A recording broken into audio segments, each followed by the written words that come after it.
नमस्कार दोस्तों, महाभारत का युद्ध एक ऐसा युद्ध था जिसमें काफी सारे लोगों ने धर्म के तरफ से लड़ाई की तो काफी सारे लोगों ने अधर्म के तरफ से लड़ाई की, केवल अपना फर्ज निभाने के लिए। ये बात तो बेशक आप लोगों को पता ही होगी और मैं खुद अपने काफी सारे वीडियोस में ये बात आप लोगों के सामने कह चुका हूं। लेकिन एक बात जो अब तक आपसे छिपी हुई है वो बात है हम सबके प्रिय पात्र की।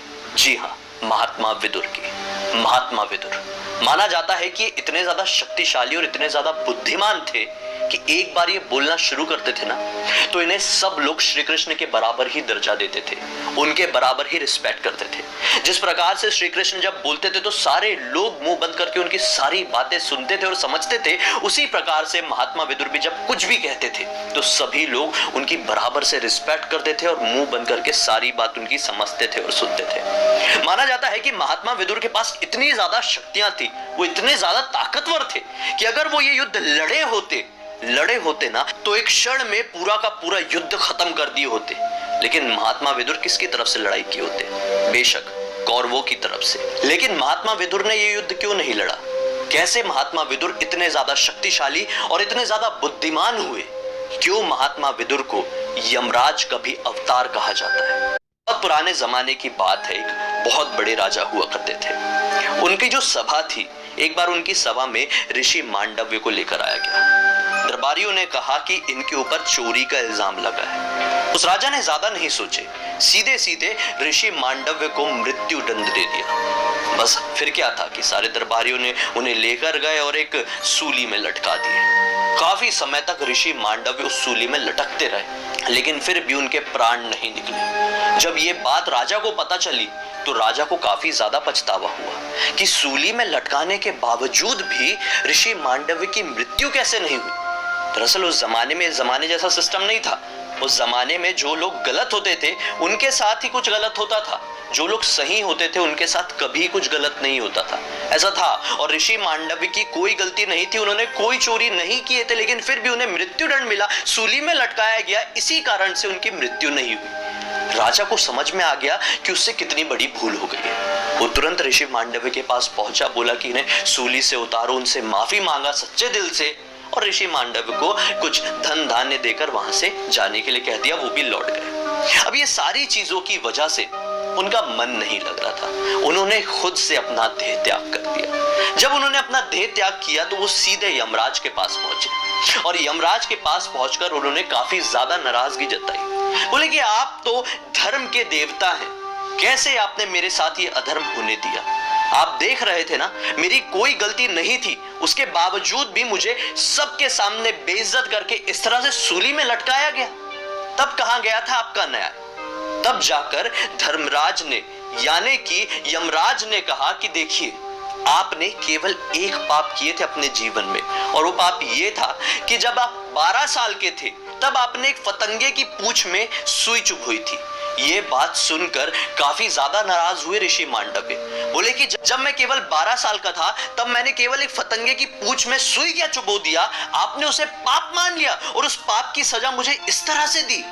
मैं आपसे बहुत ज्यादा नाराज हूं। इस वजह से मैं आपको श्राप देता हूं कि आपका जन्म इंसान के रूप में एक निम्न जाति की दासी के बेटे के रूप में होगा।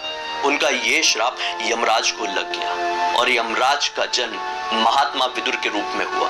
जी हाँ, अब ये कैसे जन्म हुआ था, क्या हुआ था, इसके ऊपर मैं परसों वीडियो बना चुका हूँ। उसकी लिंक इस वीडियो के डिस्क्रिप्शन बॉक्स में डाल दूंगा कि कैसे धृतराष्ट्र अंधे हुए, कैसे पांडु रोगग्रस्त और कैसे विदुर एक दासी के गर्भ से जन्म ली थे। इसके ऊपर भी एक डिटेल अलग स्टोरी है, उसका लिंक मैं डाल दूंगा। खैर, यहाँ पर विदुर जी का जन्म ऐसे हुआ था।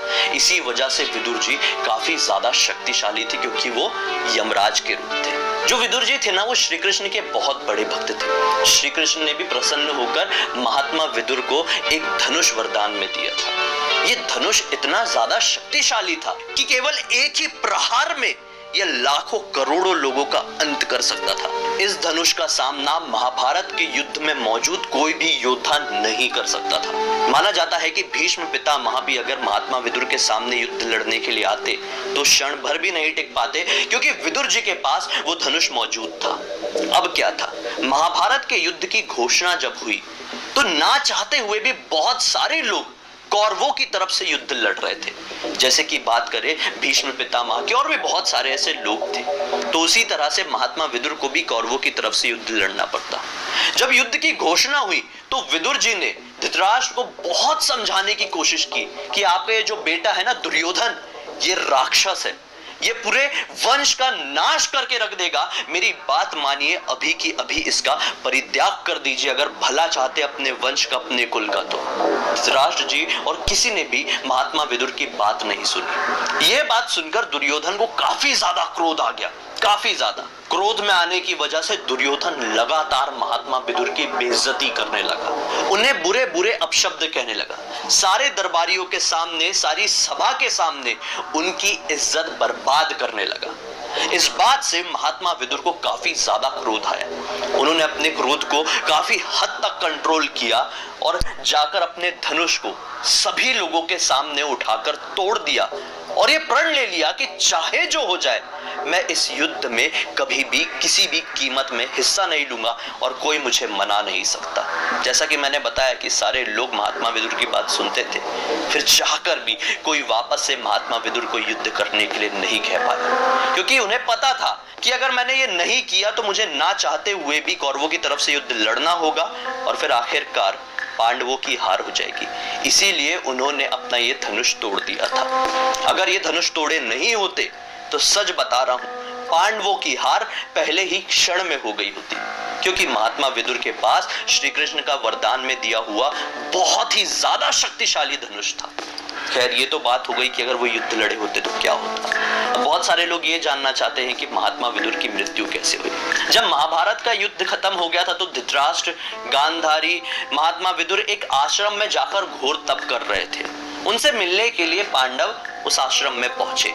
जब पांडव पहुंचे तो अपने तप से जो धृतराष्ट्र थे और गांधारी थी वो जाग गई और युधिष्ठिर ने देखा कि महात्मा विदुर दिखाई नहीं दे रहे। युधिष्ठिर ने विदुर जी के बारे में पूछा, लेकिन धृतराष्ट्र ने बताया कि विदुर जी घोर तप में लीन है, वो शायद नहीं जागे, लेकिन वो अपने तप से जाग चुके थे। ये सारी उनकी बातें हो ही रही थी कि युधिष्ठिर जी जब पीछे पलटे तो ये पाए कि उनके पीछे से विदुर जी आ रहे हैं। विदुर जी ने उधर दूर से देखा कि काफी सारे लोग आश्रम में पहुंच चुके हैं और खासकर पांडव, जिनसे वो मिलना नहीं चाहते थे, चाहकर भी वो वहीं से वापस लौट गए। जैसे ही उन्हें वापस लौटते हुए युधिष्ठिर जी ने देखा तो युधिष्ठिर जी दौड़कर उनका पीछा करने लगे। विदुर जी तेजी से आगे बढ़ने लगे और फिर आखिरकार वो एक पेड़ के नीचे पहुंचे। युधिष्ठिर जी भी उनके सामने पहुंच चुके थे। वो उनसे कुछ कहते इससे पहले ही विदुर जी ने अपने प्राण त्याग दिए। इस तरह से हुई विदुर जी की मृत्यु।